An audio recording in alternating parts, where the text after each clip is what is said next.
Let's go live to Brussels, where United States State Secretary of State Antony Blinken is currently addressing.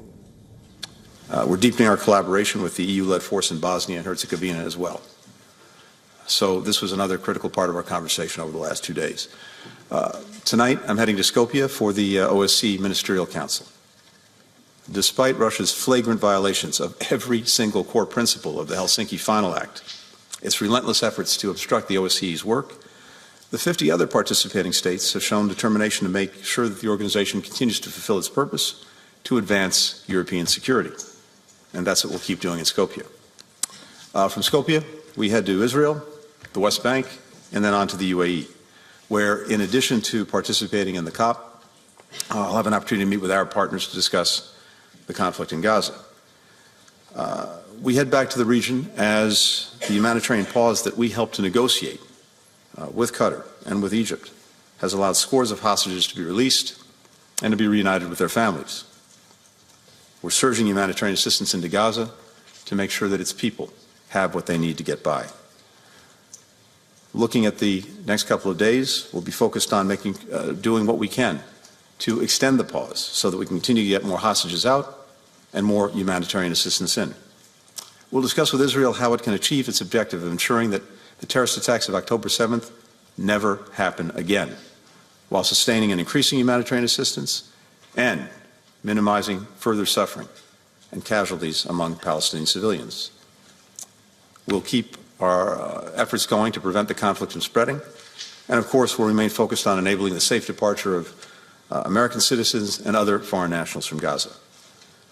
Finally, we will work to build on the principles that I set out in Tokyo a few weeks ago for the day after in Gaza, and define the steps that we and our partners in the region can take now to lay the foundation for a just and lasting peace. With that, happy to take some questions. First question goes to Tracy Wilkinson with the LA Times. Hi, thank you, Mr. Secretary. You spoke of the strength and unity of NATO, and you also said that there are those who question whether NATO and the United States should continue to support Ukraine at the level that it does. Could you elaborate on that? What were the anxiety levels among some of your allies here about U.S. commitment, given the voices we're hearing in parts of the United States who talk about abandoning the Ukraine cause, and especially political changes that may come next year? And then second, if I could ask you about the Israel-Gaza war, to what extent did that overshadow talks here or impact talks here or have a role in the talks here? Thank you. Tracy, thank you. First, the second part of the question first. Yes, we certainly had conversations about Gaza, but it in no way took away from the intense focus that we've had over the last couple of days on Ukraine as well as on Western Balkans and preparing for the NATO summit in Washington next spring. With regard to Ukraine, let me say this again because it was very, very starkly clear listening to all of our colleagues around the table. Virtually to a country, I heard a strong, enduring commitment on the part of alliance members to Ukraine, to making sure that it had what it needs to defend itself, to retake territory seized from it by Russia, but also to build itself up so that it can stand strongly on its own feet, militarily, economically, and democratically. I heard no sense of fatigue or falling back. On the contrary, a determination to continue to press forward. And there's a good reason for that. I think every ally recognizes that this is a matter not only of doing the right thing, it's a matter of self-interest, including for the United States.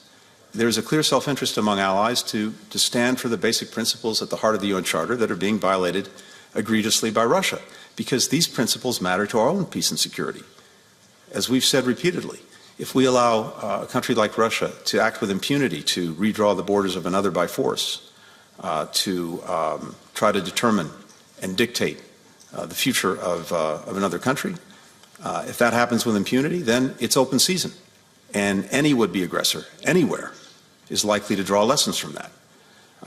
That's why it's been so important to us, but also to every country around the table, to stand strongly with and for Ukraine. And I heard nothing to suggest the contrary. And when it comes to the United States, that is Secretary of State Antony Blinken at the Foreign Ministers meeting in Brussels at the NATO, where he's speaking to other foreign ministers who have gathered at the NATO headquarters for a foreign ministers meeting or summit.